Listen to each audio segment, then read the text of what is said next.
Hello and welcome back to 4000 and Counting YouTube channel. I am Nicky Watt and I am joined by former co-host and all-round beautiful human, Mr. Celtic himself. Congratulations, first of all. I'm going to get that on camera. But it is Mr. Jamie Mcilroy himself. Mac, thanks for joining 4000 again. We've missed you. It was great to have you on episode 200. The episode's been flying out. Love that. How have you been? How's the fam? And how is terrorizing Twitter? Good, mate. The family's good. Life's good, mate. I'm just Good. so busy with work. But I don't know what you're saying about Twitter, mate. I don't actually spend, contrary to popular opinion, I don't actually spend too much time on there, mate. But if I get alerts, just pull the trigger button when you are on there. Oh, my absolute mutants that are trying to take me for £200 for a charity bet, or getting a tattoo of Deck Blarmer on my. Oh, so is that Deck's burner account? What are we saying? No. You not see. Do you not see Deck's reply? Was Deck like, fuck this guy? No. So fair play to Deck. Right, I'm going to put this on record right now. I have no issue with Hull. For some reason, Hull have an issue with me. I've got a lot of time for what Hull are doing. It's the first season back, isn't it? Of course it is. It can't be anything expected of them. But Dex had a couple of pops at me. I've had a couple of pops at him. It's social media. It's nothing. It's whatever it is. It is what it is. Have a pint when you see each other, right? Yeah, and I think what the issue is the fact that I called out the issue with Spec's hit, and I called it as I saw it, and that's it. So, how did you see that? Remind me, because obviously one of the reasons we got you on is to talk about bans and hits and bits and bobs. So let's throw it back to that. That was the first big ban of the season. So at the time when they were throwing out all these big bans, the way that things were going, I saw Spec's hit with the length of ban that he got. Well, I said, I think I said on 4000, mate. I said 10 games at the same time as you did. Yeah, I didn't seem to get any heaters for it, but you got heaters for it. So maybe it was because I was the first one that said it, but going on and seeing hits afterwards, I don't know. But what? Tyler got 6 for his. His was the one that I looked at, and I was like, "That's a pretty good ice hockey body check." So here we go with Ty, and I put the video out about Ty's hit. You did, yeah. I saw Ty's hit as he readjusted his body, he hit through the middle of the chest, and I thought it was a clean hit. He didn't endanger the opponent. Nathan Pollard, again, I didn't see anything wrong with that hit. There's been a couple where they've. We're going to get onto Shawnee in a minute, but I want to keep it on spec for now, because when I saw the initial hit, I thought it was bad, but I still think, but now looking back over the course of the season and other hits that have gone on and other bans that have gone out, it was a 10 by the letter of the law, but that was never a fucking 10-game suspension. So here's my point. He steps up and makes what I think's arguably almost a clean hit. Here's my point. He's a bigger man. He's a taller man. And what went against him was, I know that the natural momentum of a hit, you rise up through and naturally you will come off your feet. But because he was the bigger man, because he's the bigger man and he came off his hit, he may have hit, looking back, I've watched it multiple times. I feel like he shoulder hit here, but because of the momentum, like the sternum sort of area for those that are listening on Spotify, and that collarbone. So good. And I feel like the momentum of the hit, he rose up through the chin, and by whipping the head back, it was a hit to the head. And I stand by the 10-game thing. I do. So you still think 10 games? Still think 10 games is the right call? But that's my take. What do I know? No, but it's interesting to get takes, because obviously this is the stuff that fans are talking about, players are talked about around the league. And then obviously, like I said, we had the Plusy one where we were like, I didn't think it was one itself. We've had 100% Plusy. Plusy and Lee Bonner are the two cleanest hitters in that league. And I want my D-man stepping up and making that hit where Plusy. And by the way, I want Svek stepping up and shutting down the offense with hits there. Unfortunate about that? Do you know what was unfortunate with the Svek hit? Mitchell King's made out of spaghetti. No, Because he's a big boy, that was Mitchell King. He's actually like he 6'1", was 6'2". He's he big. was sidelined for so long, and Yeah. it was the very first game for Hull, and Timing. I think that's what made a massive furore about it that he got banned. I think Timing, that adrenaline. exacerbated everything about it and just made it compounded the whole thing for the whole fans. It compounded everything for the whole ownership, for the whole coaching group, for the whole players. It was like the EIHA are against us. By the way, Hull fans, the EIHA are No, they're not not. against you, no matter what you No, think. It's not a fucking witch hunt. no, it's But not. at that time, I can understand why the whole organisation thought that. Well, you got Thamar that can't get on a plane. You got Svek that's 2.5 months late. He's played 24 minutes and he's out for 10 games. Yeah, I understand it from a whole fan, but it doesn't mean that the EIHA have anything vindictive out against you. It's just a shit load of circumstances in a row that have inevitably ended up in some upset Hull fans. But other fans are going to be upset because we've had more recent bans than that. And more recently, there was a bit of a fracas, let's call it. And it saw Sean Norris get ejected for a hit from behind.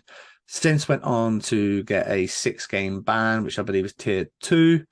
And he he's got sussy for 6. He was eligible to go play for the Giants in the Challenge Cup final, because I just want to clear it up for some of the fans that had put some posts out. Because Ice Hockey UK and EIHN have nothing to do with each other. These bans don't mean shit. So Honestly, nothing. Don't mean a thing. I Don't was mean joking. no, but to the ones that don't know, like, because they were like, well, why can he? Well, that's why, because they're irrelevant to each other. They're two completely different bodies, two completely different entities. That's another rabbit hole to dive down another Yeah, time. let's not do that right now. But basically, Shawnee got 6.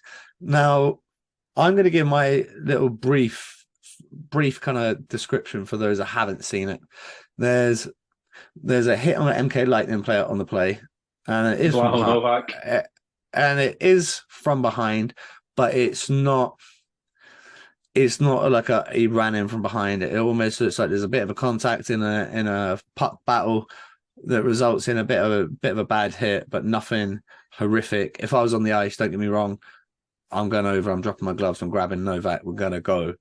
But Shawnee went down a different route. He was like, you hit me from behind this hard, I'm going to hit you from behind 25 times harder than that. And he takes a good 3, 4, 5 strides hard and just runs straight through the numbers of Novak. Now, it looked dangerous. I will give you my take in a minute. It looked very dangerous. And 6 games probably seems to be the right figure based on the tier system. But Mac, I know you've shared the video. You've had like plenty to talk about. Do you think 6 is fair? Do you think it's too lenient? We saw like even some ex players from like my generation, Sean Thompson's, Andy Monroe's, guys like that, coming out and saying, that's fucking more than a 6-game ban. Here we go, Watty, right? So, Please. this is it step by step, the way that it played. As the play unfolds, and if you've not seen it, go on my Twitter because the video's up there. Blaho Novak, I don't know who he's involved with. In any other play in the game in front of the net, you will see a D-man shove or cross-check into your backside or the back of your hip bones and push you away from the net. That's what Novak did. The MK player goes down straight away onto the ice. It's a nothing play. There was no call in the play. I don't see that it was even a penalty. Some MK fans, in fact, minimal MK fans are complaining about that. Most of them have vehemently come out and said that Sean Norris was out of order. They weren't even bothered about what Blaho Novak did. And I'm totally on board with that. Novak's totally unaware what's behind him. He's just thinking that the play is going to go on. He's pretty vulnerable, right? Yep. Sean Norris takes 4 powerful strides towards Blaho Novak, who is unaware of what's going to happen. Bearing in mind, Blaho Novak is, I would say, at most 3 foot from the boards at this point, with his jaw facing the boards. Sean Norris puts his shoulder straight through the numbers of Blaho Novak. Yep. His head whips back and he fires forward. And listen, there's another angle out there. I don't know if it will come out, but I have seen it. There's another angle from ice level, from the opposite side of the ice, that shows Novak literally missing the lip of the boards with his face by inches. And if we're looking at what could have been the outcome afterwards, if Svek's getting 10, the next step up in the tier system for checking from behind is 20 games. Would I be saying that's horrendous if he gets that? Well, if you're saying Zvek is 10 games, no, I'm not. Right. Where does it end, though? Do we end up in the situation what we had last year of like Reece Kenny Witter and then fucking Lomax and everyone up on Blackburn, where guys are getting 18-month bans and then the EIHA redacting them and retracting them and changing them and just looking Here's like my fools? point. Where did the ban numbers? Because they've got to be relative. We talked about you shared the thing with the two boys from Dundee, with the Dundee Tigers, Dundee Comets, where it was a fucking disgusting sucker punch. And he ended up getting 16 games. And I believe one of the first comments in your post was from a fan who said that has to be relative in terms of the amount of games played in the league versus the amount of games in the ban. Now, obviously, you said that next step up's 20 games. When we call 20 games what 20 games is, that's over a third of the season. Is that hit a third of a season ban? Because if it is, it's a bad hit. But if it is, we're going to be looking at a lot of guys sitting in the stands watching hockey. Right, so what? Here's my point. The tier system's there, rightly or wrongly. And we call the EIHA out regularly. I do. I'm the first to admit that. We call them out, but the tier system's there. The players know the tier system, yeah? Yeah. They also know what's come before them. They also know the standard of a hit that's been given a specific tier. Now, they know if they go beyond that, they know what it could possibly be. Now, the EIHA, we ask for it to be relative. We ask for it to be comparable. We ask for it to be open and for everybody to know why they're making the decisions. But if you're going to, like I say, if you're going to compare that to the Svek kit, and Svek's worth 10, Norris is worth more. That's what we'll say. Okay, so you would give him more. If the next step up is 20, then it's 20. That's what it is. See, I think it's a cheap shot, but I don't. System. I think it's a cheap shot, but see, 20 games. Okay, then let's ask you a different question then, purely because this is what it's doing to me right now, and it must be doing that to them. Is the tier system handcuffing them? Because that's handcuffing me. Because, like you say, if you say Svek's 10, right, and we say this is and more, I do, yeah, and we say this is more, why can't it be fucking 12? Why can't it be 14 or 15? Why does it need to be 20? Why does it need to be a tier system? Why can't they have people that get an objective look at it and they get the second take and they get the second angle and they get these other pieces of information where they can then go around, whether it be ex-players, ex-refs. We've spoke about this before on the podcast when you were still here, like the amount of people that should sit on these boards and who should be there. Why does it need to go from fucking 10 to 20? Why can't it go from 10 to 12?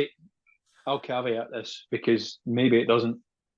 Maybe it could be 12 or 14. I just know that next tier is. It could be possible. I will check in with the refs after this that I speak to that maybe that is a gradual step up to that it could be more than 10. Maybe 10's the limit on it. But if it is a definitive next step, it's definitely recklessly endangering the opponent far more than what Svek did. Svek made a hit on a play that, to me, the way that he hit was dangerous. Bad timing, but it was dangerous because he rose through the head, and it was a headshot. Every day of the week, I don't care what any Hull fan says. To me, by the tier system, that's a 10-game hit. Sean Norris's is easily worse in my eyes. Is it the worst hit of the season so far? Yep. I don't think many would argue. I don't think many would argue. I think there's a couple of contenders, but the only one I would compare it with, if I would say the only one, and he won't thank me for this, but I love the kid. Mose was right up there, but I saw Mose in person. It was fucking bad. We've been through this, but Mo, whoever it was that Mo hit, was semi-expecting that. Blaho Novak had absolutely no idea that Sean Facing the Norris other was going to run direction. through the numbers. It's No, also very like out of character for Shawnee to make a hit like that. I It's don't know if it is. well, I've not seen him make a hit like that before. No, not Uh, not in that sense, but I think these skilled players, if because they that get was aggressive. it, Like that was a fuck it you from was behind. That was a it, gross it hit from was it behind. was. But listen, everybody like you've interviewed him. I know Blaho from NIHL days. He he's a fucking rat. Yeah, He's a he's piece of chippy. shit in He's a the piece of ice, shit. Yeah, yeah, and yeah. he'll admit that first and foremost. So he's probably been giving Sean Norris an all game, and I bet you Sean Norris being a skilled player, getting an all game from that type of player, he's just went green light. This is my Snap. moment to just fucking show him, and you get that from skilled players because they get so much attention, wrong attention, because people are trying to put them off their game constantly. All they want to Absolutely. do is score. They want to get assists. They want to get goals. They want to influence the game, and they're getting people like fucking. Well, Blaho's a far better player than me, but me, I would just go out and chop players all day just to try and put them off the game. But at the same sense, if Sean Norris has been getting that all game and it's getting towards the end of the game, and he sees Blaho Novak there and he's in a vulnerable position, he's just done that to one of his teammates. What's Sean Norris going to do? He's going to snap. He's a snap show because he's a skilled player. So it doesn't Steve, surprise me at all. okay, so here's another take on it. Obviously, like I said, I see that hit. I'm on the ice. I drop my gloves. I grab the guy, wherever he wants to go or not. Like, I don't think it was bad enough, like where I jump him and I still hit him when he's down. But it's bad enough that my gloves are off. You're fighting me whether you like it or not. But you're gonna see it coming. Like, do you know what I mean? Yeah. I'm gonna fucking turn you around. And I'm gonna be like, we've got to go. Like, you can't hit my guy from behind. There was a melee afterwards, wasn't there? Yeah, but what I mean is that so in that case, Shawnee might have got a 2 game ban for instigating if he went over, chopped him, dropped his gloves. Like Shawnee's jacked. Like, I mean, Blaho's in pretty good shape himself. I'm sure those boys could have just chucked knucks, maybe even got 5 minutes each. Do you know what I mean? And then instead we're looking at these bans and everyone, all these mutants are talking about like taking fighting out the game. Well, take fighting out the game, you better be getting ready to see a lot of hits like this. You better be getting ready to see a lot of high sticks and fucking 2-hand slashes. I've seen it firsthand, mate. Because this is what's exactly going to happen. I bet the France was like that, wasn't it? And that's exactly what I'm saying. That's my viewpoint. I played 3 years in France, and now they've introduced fighting just as I left. But that 3 years there, mate, was the most frustrating time ever. There was hacking, there was slashing, there was hooking, there was cheap shotting, there was cross checking in the face, there was headshots with no repercussions. And that is what you get if you take fighting out of the game. That it's plain and simple. That's what it is. People can say that the hockey purists that they want to just see hockey, they want to see goal scorers, they want to see skill. You won't see that. You take fighting out of the game, then you take all of the holding people to account out of it, and that's what people don't realise. And I sound like a dinosaur, and probably you do as well, but that is the fact of the matter. Well, let me tell you something. So I said to you off air, sitting in Winchester, bottomless brunch today, getting a knock on the window, and behind me, I'm thinking it's going to be one of my dickhead mates from back in the day, and instead Mr. Jeremy Cornish walks in and comes and says hello to me. I played a couple of games on his fucking wing. Let me tell you how tough I was in those 2 games. I played against them so many times. Toughest I've ever been, mate, when I've stood on a line with Jeremy Cornish. Because I'm like, well, if it goes really, really wrong, Cordy, do you know what I mean? Like, mate, I'm a guy that butt-ended me in the eye, and my eye shouldn't have been standing there. Pointing towards my nose for 3 days afterwards, mate. And this is the thing, like, but that's because I checked his defender and his netminder, so it was justified. Yeah, I knew that was coming. And this is what I'm saying. I'm a guy that could do that side of the game, but even myself, knowing that I had him there for those games, or Darren Hurley, or whoever it was, I'm 5'10", I'm 6'3", like in a minute. So you telling me, well, like if you take fighting out, these skill guys are going to feel safe? They shouldn't. At least you have a guy like Brandon Miles on your roster. Your skill guys are going to feel okay out there. They're going to feel they can go out into a battle. They can go in front of the net. They can battle in front of the net. They can go in a corner. And if somebody does take a liberty, then you have a guy that not only can score fucking 25 goals a year, but he can then come in and do that. I mean, I think Brandon Miles should be chased by every single National League team in the league. If Sheffield had the budget, mate, I'd put him up in my house. Could you imagine the carnage? That'd be a shit show, mate. I'd probably get divorced and kicked out within 2 days, but that's another story. Oh, you would. Right. Speaking of other stories, he's not the only one that's been banned, Mr. Norris. We've also had a 2-game ban for Deacon Fielder for fighting an unwilling opponent. There's a play in top corner of the rink, and Deke goes in to make a hit, almost like you talked about earlier, with the old shove on the back of the pants into the lower back, into the glute area where it's going to make you lose your balance. Swindon player goes into the boards pretty fucking hard. I'm not gonna lie, it's pretty hard, but it was because they Ballant. 2-minute penalty was fair. It was a penalty, and then Ross Cowley comes in straight after. So Russ comes in, and a couple of boys come in, and Deke gets his gloves off and starts throwing knucks. Now, the question online has been, how is it they're unwilling opponents?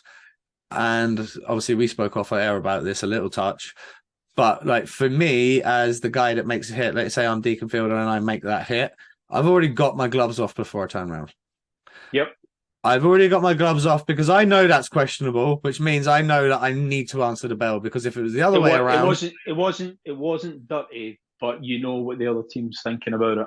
Yeah, of course. They're not going to be very happy. Like in the video, especially after Deke starts throwing knucks, see Aaron Nell's going mad at the ref. Now, Aaron Nell's just bitching to the ref, which Aaron Nell doesn't really need to do. I don't get it. The refs are going to make the calls. They make the call. I hate that. Ned, I would rather see him get in there, like jump in. There's still 5 guys in the corner, and there's 4 of your guys. Mate, look at the size. Look at the size of Ned and how strong he is. He got doesn't need to fight. Forearms like legs, by the way. He doesn't need to fight. He could just go in and separate it all. He does not need to do that. I don't just know. Even the numbers up. Like there's 5 of them and 4 of you. Get in there, like bitch about the ref after. But the actual play itself, Deke does unload. Like there's no doubt about it. Like he takes his opportunity. The guy comes in. It's almost like he's looking for it a little bit. I mean, I love Deke. I love the way he plays, but unlike obviously anyway, Deacon Fielder, I tip my hat at you. I've seen a couple of your tilts, but I know that Ballant was unwilling, and I know Ballant is one of your best mates. I know that from talking to your dad, that you stayed together for a couple of seasons. But I swear to God, those punches that he threw were as clean as you will see in any tilt. And Ballant should have been expecting it, and I'm sure he was. The fact that he kept his gloves on is the fact that he's the unwilling combatant. But Deacon Fielder played the hockey play. That's what I would play every single time. Me too. And he did absolutely nothing wrong. If I'm Tommy Watkins, I am not pissed off. I'm not pissed off if I'm Tommy Watkins. I find out on the Monday morning, I get an email and they go, Fielder got 2. Go, fuck it, I don't care. That's fine. There was no call in the play from what Deeks did to the other player. Because the initial body check. All he did was, excuse my ignorance, I don't know who the player was. He angled towards the balls, and all Deeks did, he had his 2 hands on his stick, and he nudged them again. We're going through this is like everything that's going on. He sort of nudged them on the back of the hip bone. It doesn't take much if you're off balance, by the way. It doesn't take nothing. So he's turning on his edges and he rolls into the boards. So there's no call in the play. There was no penalty on that. But then because they comes in, and then Ross Cowley comes in to his aid, as they should do as good teammates. Yeah, great. But Deeks has got 2 players coming in on him. 2 players coming in on him. He's expecting that something's going to happen. He doesn't know it's Ballant because it's his good mate. He doesn't know it's Ross Cowley that's never going to fight in a million years. He sees 2 players come from. He's like, do or die. So he unloads, and that's what you should do. So if you're Aaron Nell, then you don't, yeah. Are you saying to those boys? Because I mean, if it was my team, and I'm going to go in the locker room after that, and I'm going to say, fair fucks for getting in there, but if you don't want to be in there and you ain't getting your gloves off, stay the fuck out of there, because Ballant you need to know. Because if that was me, I would have done exactly the same thing as Fielder. Yep. I would have done and I'm a lefty. They definitely wouldn't have known I'm a lefty. They haven't checked. I mean, I'm out of the league. I still watched every single Frenzo fight of Deacon Fielder he ever had when he was playing with Rasties boy. I could tell you what he throws and how he throws. The fact that these guys didn't know that when they went into that corner with him, that's more for them. I'm sorry. more for them. But 2 games, I still think he should have got a sussy. I still think 2 games is fair, but I still think I'm Deacon Fielder. I do exactly what he did, so I'm Yeah, not pissed off. and in today's Tara system, yes, he got a match. But what did I say to you offline? I Yeah, said to you that when I played, and we're only going back to 2019. Say that's a 2 + 2 + 10. 2, 2, and 10. That's what Yeah, you got. That's what you got for an the very unwilling most from you Bath. might have got a 5+ A game. I don't game know. at the very most. That's a And 2 that + 2 game, + and 10 just any that day of the week. game, not like you're not getting sussy for days. Yeah. Okay, let one last point before we let you shoot off. Now, it's something else that's come up on Twitter, and it's been a bit of a talking point. And no, I think you might have even been involved in it. Should injury? I mean, I'm asking this question already knowing the answer. Should injuries determine the outcome of a suspension? And I'm going to give you an example right now. Boo. Right now, before we get into it, right? Let's say it's a high stick. So let's say I intentionally cross-check you in the face as hard as I can, Mac. Yeah, and I fucking go for it, and I'm boom. Right, you don't lose any teeth, and I don't break your jaw. You go down like a sack of shit. It hurts like a bitch, just the same as if I did break your jaw or knock your teeth out, and I get 6 games. Yet the same cross check, if I had knocked your teeth out, I get 20 games because now you're injured. What? The intent's the same. I tried to cross check you just exactly the same hardness as if I was the. If you get injured, that's tough shit. But the cross check's exactly the same. So why is the penalty tier system different? Because it doesn't. Because it doesn't. This is what I'm saying. It It doesn't mean. does not come in. No, it doesn't come into it. Of course, it doesn't. It genuinely doesn't come in. Right. So mutants, penguin boy. If you're even fucking listening to this, whoever it is, if a player is injured, it does not come into the equation if you get banned or how long the ban is. Do I need to repeat that? I don't think I do I? No. It does not matter if a player is injured. No. What it is an assessment from the referee's report if there is reckless endangerment to the opponent through your actions, whether they be violent. That is the letter of the law. That's what determines if you are banned and how long that ban is for. So if I've cross-checked you in the face, that's violent, right? So there should never be like oh well, it was 6 because he didn't get hurt. Well, if I try to hurt you, and let's say the injury game is 12, well, the 12 should be the sussy because I've tried to injure you. If I cross-check you in the face, I'm trying to injure you. I'm not trying to buy you a pint after the game if I'm cross-checking you in the mouth. Like that's sorry, mate. Just to be vehemently clear, just so that you know, anybody that listens to this, God knows who will, but I'm just saying, injury has nothing to do with if you get banned, how long you get banned. That's a fact. That is a cold, hard fact. Just in case there's any ambiguity about it, that is it. It's down to reckless endangerment in the act of violence against an opponent.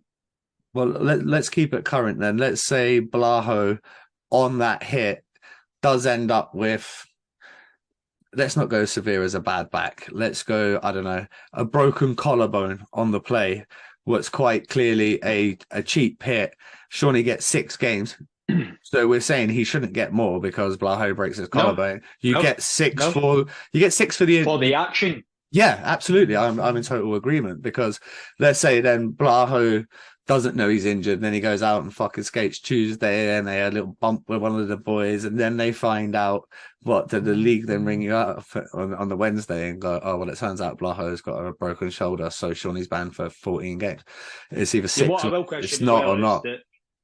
This anonymous penguin that's trying to fucking talk to me on Twitter is tagging Dick Barmer and Matty Davies. Oh, he loves it. Yeah, Dick and Matty. Please, Matt is a head coach of a fucking national team. Give the guy a break. Like, what do you think he's going to get in a Twitter beef? Like, no, I don't want. No, not you. No, not you. This is what I'm saying. This kid, like, he's saying to me that Matty has told him. I saw it. That because of the injury, that was a length of ban is Vec. Fuck off, penguin penis. Honestly, I'm sick of It's having mad. disputes in conflabs with people that don't have the balls or tits to put Yeah, their face to I their hate profile that. I pictures. hate that. I mean, I think we've talked about that since episode one, mate. We're Yeah. 200, 220 now, something Listen, like that. listen, And it's not changed. It's not my just your opinion, mate. my face is out there. You know me, people know me. I'm not a fucking celebrity, but there's people like in hockey that know me that I've got to know through hockey. So if there was something that I say, I will live by it. I will die by it. And you can Snap. question me on it. I don't care. It's like you could say I'm fucking totally wrong and I'm a dick and I'm missing and that. Call me on it. That's fine Yeah, because absolutely. I'll probably disagree in what you were saying, but that's your opinion. So it's not wrong. It's Yeah, just of that I course. don't think it's right.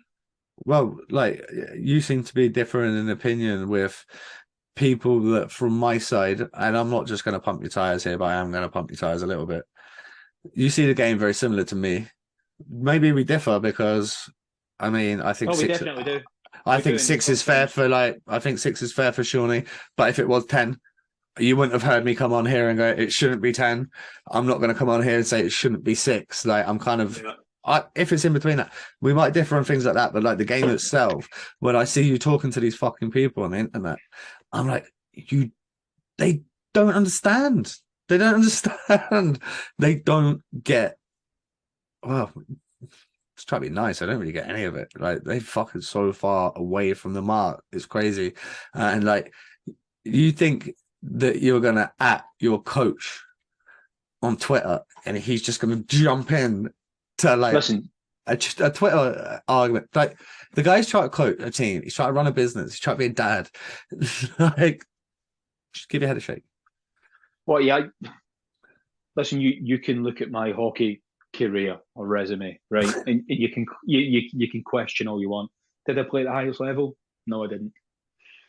What I did, mate, I, I got some knowledge around good hockey players, Yeah. and I've got a knowledge over a breadth of different countries of playing hockey. And I've been involved in the podcast. I've got to speak to people that know hockey, so I think that I can give my opinion on things as well. So Yeah, all I 100%. do is all I do is I say it how I see it, and if you think I'm wrong, call me out on it. And I'm not right, but it's what I think. The same as it's what you Yeah. think. So is that not what Twitter and social media is for? It's informed debate, and it's Differs in saying it how you see opinion. it. Like that's what Twitter And is. I've got no issue with that. No Like, issue with it unless you come at me and be a dick. yeah, of course. Like some people like they they take it more than what it is, like just because it's an opinion on a hit or a fight or whatever. And I think you do a pretty good job at not having rose tints on. When I listen to the Steel Dogs podcast, obviously you're doing not podcast, sorry, game night. You're doing the comms, and I think you'll be like, that was a dirty hit by Hayward. That was a dirty hit by Bonner. That was a 100%. fucking slash by Bonner. Like, call a spade a spade. 100%. Like, it is what it is. Like, everybody's watching. So if Bones chops someone in the arm and the play, I'll what's the call it. point in you going, oh, I think the ref fucked that one up? Yeah, Everybody yeah. in the building and everybody on the camera and there's no point being a homer and there's no.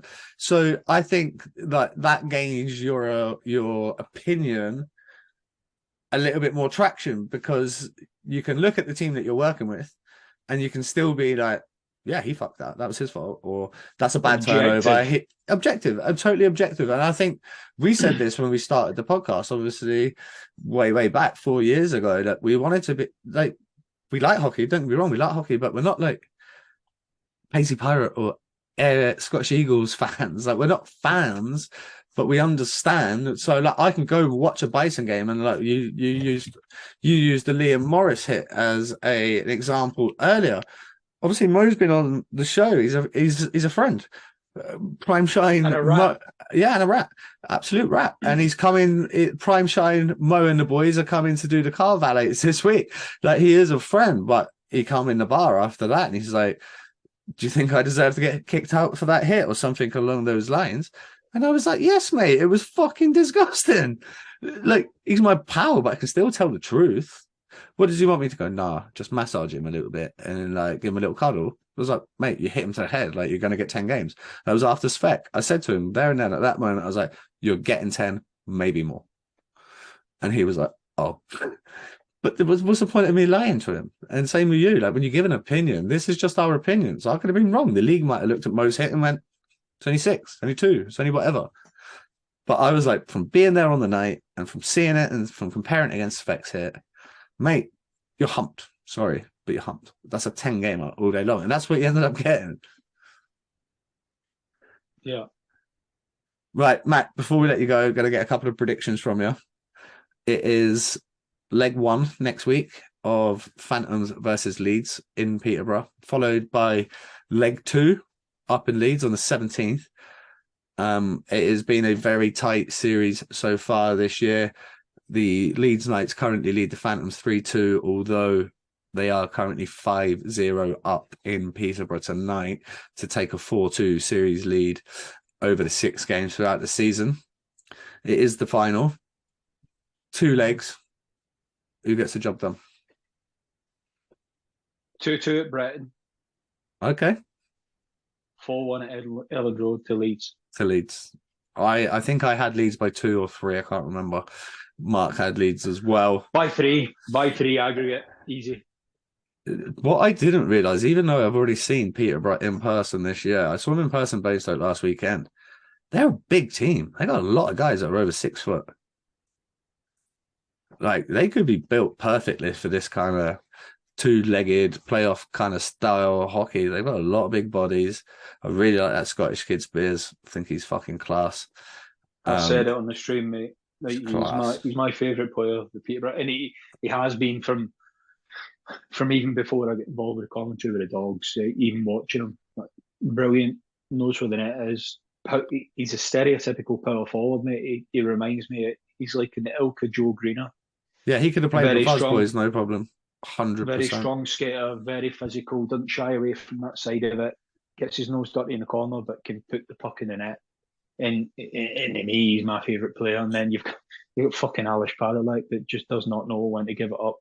And never. He's disgusting socks. He's never given it up. Like he skates. Oh, horrendous get up. Still gets a job done. I think he's second on the team in scoring still. I saw him at Sheffield, mate, and it was effortless. He never even had to put much effort into skating because he was in the right place at the right time. He made the right passes through the channels. He was really smart with his play. He doesn't need to skate as much as he had to be, and then when he gets the puck, he can snipe it, mate. So Padalek, dynamic. Padalek could go on for another few years if he really wants to at this level. So we're going to go Leeds. Okay, so Leeds by 3 over the course. Let's go to the bottom end of the NIHL national table. I've already called it and I'm going to stick by it, even though I'm probably going to be wrong. So it looks right now, Telford have picked their form up. They're gonna be in. The Bison, if they can get 3 or 4 wins between now and the end of the year, they'll be in, which would leave the Bees, the Pitbulls, and the Seahawks out of it for me. Who's in for you and who's out for you? Right, so I made my call 2 months ago, and I'm going to stick by it because there's no point changing it just because of the way that things are going. That's not how I roll. I'm still going to stick with Bison, Bees, and shock horror, Seahawks miss out. Right, so Bison Seahawks miss out as well. Yeah, Seahawks and Bees. Seahawks, let's not go away from it. They've had a disgusting season. They've been absolutely dog shit. They've been terrible. And this is just me being upfront because and the only reason I'm saying that is it's their inaugural season. It's their first season. They've had the issues with Svek. They've had the issues with Demar. They've had injury issues. Matty's out. All sorts of players. And Matty's out, but Matty was never going to play the whole season anyway. But that's another story. But for any Seahawks fans or anybody that's even got that way inclination, at the start of the season, I said that Seahawks were going to finish 5th. With the roster that they announced. I remember they signed them Elite League boys, didn't they? The 2 goalies, and you jumped straight in. And said it. I said they would be 5th straight away and said they have a roster that's built for success. So everybody that says that I'm anti-Hull, lot of shit. Your team's been shit. They played shit. They've had a massive series of unfortunate events. But that's not the end of the world for Hull. Look at Leeds in the incarnation of being the Leeds Chiefs. Terrible. Absolutely dog shit. Look at them now. I know that the Nels have come in and now they're the Leeds Knights and they're this and that and Elland Road, blah, blah, blah. There's nothing to say that with the backing, the amount of fans that Hull are getting through the door. They can't be that in 1, 2, 3, 4 seasons' time. That may well be the case, but you need to look at this season in isolation. And for the players that they signed, rightly or wrongly, for the issues that they've had, it's been a massive underachievement for their roster. There's no getting away from that. Yeah, I mean, I imagine if you're Matty, you're not overly happy with the way the season's gone. You're going to be very happy to have Jordan McLaughlin signed up. You're going to be very happy to have Deck Barmer signed up for next year. Good foundational building blocks. My best mate. Your best mate, exactly. But there's good foundations there to build on next year. 100%. Deck's one of the better D-men in the league. McLaughlin, I was impressed with when I saw him in person down in Basingstoke. I've seen him a couple of times. I've seen him a couple of times at East Sheffield, mate, and he stood on his head. And as I do in the stream anyway, mate, I will always pump Scottish kids. Pump the Scottish boys.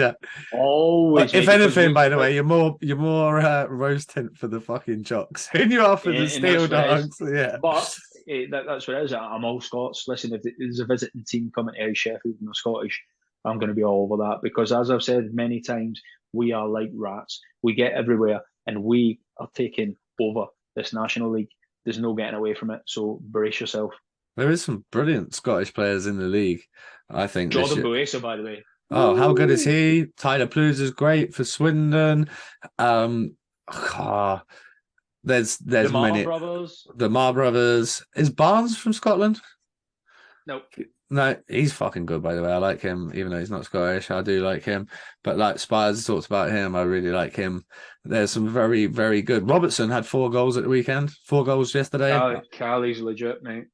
His old man used to like play when I was watching and stuff like that. Like grew up watching his dad. I think his dad and my dad played together at Ayr. So like we're Calgary Flames training camp for winning Young Player of the Year from the sports hockey, whatever it was. That's right. They went over the training camp, didn't it, with the Flames? They did all that back then. How cool was that? Last one then. Who wins the league? Is it Leeds? Is it Peterborough? Peterborough come from nowhere. MK come from nowhere. I think I called Leeds to win the league in the 1st of August. Well, we did when we talked about it. It's never been in doubt, mate. I don't care how many times they falter, how many times they stumble. I have seen that team in the flesh, I think 5 times a season. And each time I see them, they impress me more and more. Just from everything that the way that they forecheck, the strength that they've got in depth, the fact that they've got a 1A and a 1B. They don't have a first and second line. Their third line can go out and score. They've got a fourth line. They've got depth in youth. They've got solid goaltending. They've got a fantastic coach. They're just set up to be an all-conquering team, and I wouldn't be surprised to see them do the clean sweep. Is that a hard thing? Of course it is, because you need to be consistent over the course, and especially when it comes to playoff times. You could falter over 2 legs, or you could falter and play off final weekend, but I'm going to put my neck in the line and say they did the clean sweep. I think not getting the trophy where they thought they probably were going to last year was a kick in the dick. Not only that, they then lose Cooper and everyone's like, oh, you're done. They bring in this new fucking young American kid. I think he had 7 goals. Witkowski, he had like 7 goals last weekend. So they've just replaced class with class. You then bring in Mac Howlett to the mix. So it's 30 points in 11 games. He's so much, mate. That's a 3-point a game average. Yeah. I will say this, and this is not me being a homer. This is me seeing every NIHL national team over the course of the season in the flesh. If it gets to playoff final weekend, whatever way it unfolds, the one team that I think would cause Leeds issues in the playoff format would be the Dogs. Well, I think that comes down to defence, because you look at their D, it looks like Timmy Smith, he's done. Mm-hmm. I see him at hospital and he was like fingers crossed. I was hoping maybe he was going to see him back for the playoffs, but you got Ben Morgan. That's what I think. But okay. You got Ben Morgan, Belly, fucking Kirky. Like that is good defense. Like in that league. To me, mate. I've said it so many times. Ben Morgan, Jonathan Cook, I will die in this hill, are the two best D in that league. So I sat and spoke to Adam Jones last night from Basingstoke. Obviously, Jonesy's not been able to play throughout this year due to an ongoing injury battle, but arguably, if he was in the league, he'd be in the mix for being one of the best D-men in it. So I said, out of interest, who's the best D-man in the league for you? And Ben Morgan was one of those that we talked about. He was right there, like Ben Morgan, front and center. Any player or any fan that I talk to from any other team will never say a bad word about Ben Morgan. The same way they won't say about JK. He's so class. Ben Morgan says the products. Do you know what? I've watched Morgs for the past 3 seasons now. In the 2 seasons previous to this, he was carrying injuries. Yeah, as he has his whole career, just because of the way that he plays. Because he eats pucks. Shot blocking machine, hits like a fucking train, so clean, so physical, battles everything in the corners. And I don't think he's been up to speed the past 2 seasons. This season, he's in his mid-30s now, is the fittest that I've seen Ben Morgan. It's the fastest I've seen Ben Morgan. He's blocked the most pucks that I've seen from Ben Morgan. He's made the most hits that I've seen from Ben Morgan. I have said, and I said it weeks ago, for me personally, the most valuable player for the Dogs this season, regardless of the scoring exploits of Alex and Biz and Chewy since he's come back, Ben Morgan's been the most important player for the Dogs this year, without a doubt. I think he has many seasons. And he's a handsome, ripped, disgusting motherfucker. So handsome. Like, it's not even fair. Not even fair. I remember they did I think Calvert sent me at the time, and they went out fancy dressed. And he dressed up as the old fucking 300. This is Sparta. And he's out in Sheffield High Street with his 8 horrible bastards. Just fucking rinsed. Horrible bastards. But that does remind me, next week, Matt Howlett and Glenn Billen will be joining for a preview of the NIHL Cup final. In playoff week, we are going to be joined by Peterborough Phantoms defenseman Tom Norton, Sheffield Steel Dogs, Mr. Jason Hewitt, Liam Stewart is going to be coming on from. Try and get Hewitt to smile. There's a challenge. I'll get Huey to smile. I can always get him to smile. Just ask him if he's got his sister's jeans on like normal. He won't like that. He's all up in the fashion.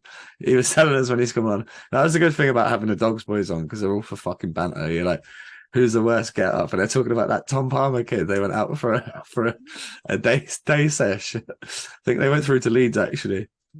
And he turned up and he was dressed like fucking Andy Murray. Like he was in like the full tennis gear. Imagine doing that on that team. You got Chaz, and I even see like Hayward coming in the Balenciaga trainers the other day, and all the boys straight on Instagram stories just giving it to him. And that's why the Steel Dogs going to be dangerous if they get to Coventry. Yeah. Horrible team. Like if I'm seeing my semi-final draw out of anyone in the league other than Leeds, it's Sheffield. I'm not going to be very happy. 100%. 100%. Is there anything else that you want to leave us with, Mac, or should we wrap her up and do this again? Because this was fun. just people on Twitter about fucking import levels and stuff like that just need to shut the hole. All I've done, I will never tell anybody who's told me such and such, but brace yourself. Brace yourself for 15 imports in the Elite League. Brace yourself for 3 imports in the NIHL National with no protection from netminders, and it's a fucking travesty in all fronts in my case. I'm up for 3 imports as long as they're not netminders. But that's not going to be the case. That's not going to be the case. So yeah, but I look at it financially and I go, do I want to pay an import goalie 500 quid a week? If he gets my goalie that's, I don't know what the stats are this year, but if you can get an import goalie that takes you from fucking 88% save percentage to 95, then do it. But if you're going to bring in a guy that's just as, I don't know, let's say you fucking gas Lorde and Metham and you bring in a guy that does exactly the same job as Lorde and Metham, then that's daft. If you gas Lorde and Metham and bring in the best goalie in the league who gets 10 shutouts and rocks 96%, fucking do it. Do it. Yeah. But they've got to be like they got to be money. Don't just bring in like any old dust if you're going to go import goalie. But I'd rather they didn't go import goalie if it was for me. Yeah, so hopefully you're listening, Slava. Slava's already got some fucking Ukrainian guy on. 110%. He's literally on the paddle boat out of Ukraine right now with his fucking goalie Anybody, gear, any, ready to go any, next year. Anybody that listens to this just now, if there's one team in the national that's going to send an import netminder, it's going to be the Peterborough Phantoms, and that's not even a hot take. That's a cold hard fact. Even though Marzi's been there that long, what? Okay, and so do you know what? Okay, then what if Peterborough win the final and win Coventry? There's no fucking way that you don't sign him back. And there's no way that you should. Both the Mar brothers that I've seen this season have been phenomenal. And all the British netminders that I've seen, well, not all, because I've seen a couple of dodgy ones, but the starters for any National League team that I've seen that are British have been brilliant. Absolutely phenomenal. But like Gospel, both the Mar brothers. Z's been great. Yeah, well, I was going to say Z, but it's like what, a bit too homerish. Fucking Brits. Yeah, but I'm just saying, like, totally. Mate, British he's trained. fucking trained here and being here, and he's went from the Senators to I know. The kid started in the league when he was 16. He's been in the league for fucking 15 years. That's long enough. Here we are. Here we are. Z's a great netminder, mate. But if there's one netminder that gives me the ultimate fear, is Dimitri Zamozdra. Why? Because he's so laid back. So lackadaisical, mate. So laid back. Honestly, it gives me the fear. It's unreal. I like to see a netminder. A bit jittery, a bit fucking. No, not even that. Just getting into a position, lateral movement, back in, setting himself, being ready for the next thing. Zay will go down, mate, and if he thinks that nothing's coming from it, he'll just stay down. Hanging out. And he'll just be like, and then he'll put his arm on the fucking fucking. He's been Stephen Wall style. Stephen Wall style. Wally was the same. Yeah, that's because Wally ate too many hot dogs, though. That's the thing. Z's jacked.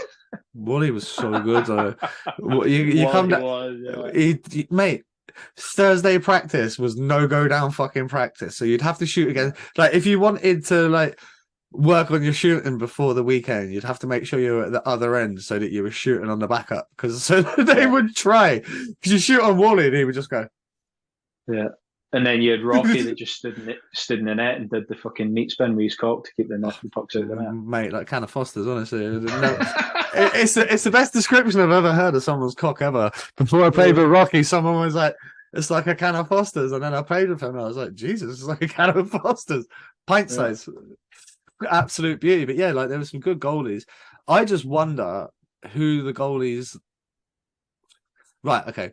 If I'm Gospel and this rule comes in, I'm gutted that I've already signed for next year, and I'm going to fucking go back to the renegotiating table and go, by the way, you need to pay me an extra £200 a week. Because Gospel's the best net. Gospel's the best net right on the league, in my opinion. By a landslide. I think if we interviewed, or just asked, not even interviewed, every coach, every captain, every assistant captain, so what's that, 44 overall. Good maths. Can you check me out? Who the best goalie in the league was, if they can all take their rose tints off for fucking 3 seconds, there's going to be 44 ballots with Sam Gospel's name on it. Sammy Gospel every day of the week, mate. Every day of the week. I've never seen him have a bad game. He's so consistent, so good. Takes the net for. He's not a big guy, but he takes the net up. No. His angles are phenomenal. His agility is phenomenal. Reactionary fucking skills are brilliant. Unreal. His gloves brilliant. Block it, even those sort of lucky ones. You know those ones? Do you remember those ones we used to bear down in the netminder and shoot it in the top left and it would hit the top of the stick? Yeah. He does that, but he means it. Yeah. Yeah. You know what I mean? So good, mate. Honestly, so good. Okay. Would you like to see him get a chance at the Elite League if he was used, say, in like the Ben Bound? 100%. Okay, which team? Dundee Stars? Why not? Fucking Manchester. I mean, Manchester would be a good one, especially Matt Ginn being the coach. Yeah. Being a goalie, being a good goalie, and for semi-locality. Yeah, because that does make a factor. Makes a huge factor. I'll tell you what, like, Leeds are doing a lot of things right. Obviously, I was talking to Mac about coming on for next week and stuff, and I was just asking him how he settled in there. And he was like, "What? Yeah, I can't believe the organisation, how professional it is." He's like, "The apartments are sick. Everything's absolutely like dialed in. It's like elite league style." And it is going to be difficult to prize Brown, Gospel, and these guys away. But if I'm in the elite league, get off my fucking checkbook, go sign both of them, pay them what they need. Hey, if they're both on 550 to 700 quid a week in this league, which we probably think they're close or thereabout, fucking pay him it if that's what it costs. Kieran's easy on 5 a week. Well, I think he was. This is me, just pure speculation. So don't hang me by gospel. Like, this isn't gospel truth. This isn't official. Yeah, excuse upon. This isn't official. But I think he was on that before he signed his other 2-year deal. Yeah. And then Steve went, "I think we're going to fucking sign you off for the next 2 years." I imagine when you go back to, but why not? Like, he's worth it. Like, 1,000,000% he's worth it, and twice on a fucking Sunday. I said at the start of the season, and I'll quote my tweet back, that regardless of who comes into the league, I know Grant Cooper's left, that he will be the MVP of the league and he'll outscore everybody in the league. And I still think he'll outscore Thomas Malasinski. I still think that's a close battle, by the way. How good of a battle is that between the boys? I called it. I called it in August, mate. And again, you forget he's 22. He's 20 fucking. Yeah. He just turned 22 yesterday. It's a joke. I'm not one to change my predictions. I still stand by that, because when I watch him, I watched him up at Sheffield, and fucking hell, by Kieran's standards, he had a very quiet game. He wasn't in the game at all. And then the next thing out of nothing, I think you watched it. What, he had his back to goal. He turned around, phenomenal, and off the stanchion, the crossbar, phenomenal, and the post, mate. And it turned the game, and that's what you need. Because right, let me ask you a question then, based on that. Go on then. You're in Pracky, no pressure. I'm passing you pucks out the corner. You're facing away from that. Out of 100, how many could you put where he put it under pressure at game speed? At that, like, if I'm just passing you pucks, your back's facing the other end of the arena at Ice Sheffield. You're facing up ice. You're facing the, and I pass you a puck. You got to receive it from behind you, turn and put it in the top corner in the crease. Yeah. How many times are you doing that out of 100? Like, it's not many. Yeah, zero. Zero. And Kieran, he had one chance at that. I was commenting on that game. He had a man at his back, and he had a man covering Zamosdra, and he had Zamosdra dialed in, ready for him to do something. So phenomenal. He essentially beat 3 men to do that there. Mate, you touched on him not having a huge game there in that night, and then still turn it on. In Basingstoke the other day, they won 4-1, and obviously there's such high expectation on Kieran. He had a good game, but he was not phenomenal. But he had 1+2 because you put him in front of the net, he's going to score, and you give him puck with space, he's going to find an empty guy to put the puck in the back of the net, and that's exactly what he did. That's the difference. That's the difference, and that's why he's 100 points. He has like 215 points in the last 2 seasons at 22 years old. Kid's a sick joke. Yeah. Right, Mac, it's been great fun catching up. It's been great fun talking hockey. Would love to do it again. I'm sure we could talk about the import numbers once it comes out.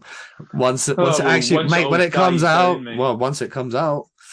It will come out. Just so, this isn't me. Fucking hell, I'm not some like soothsayer, like fucking the all-seeing eye that's giving you a hot take like fucking Elliot Friedman. Elliot Friedman style, yeah.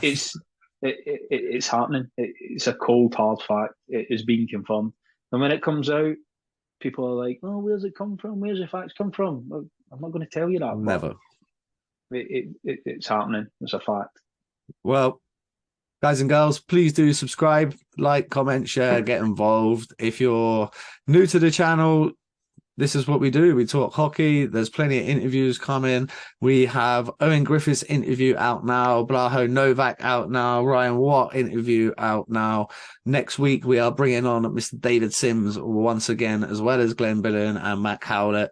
Lots coming up with 4,000 counting. Make sure you're there. Make sure you're involved. And we will see you for another episode again very, very soon. Mac, thanks very much. Everybody else, peace. No worries, mate.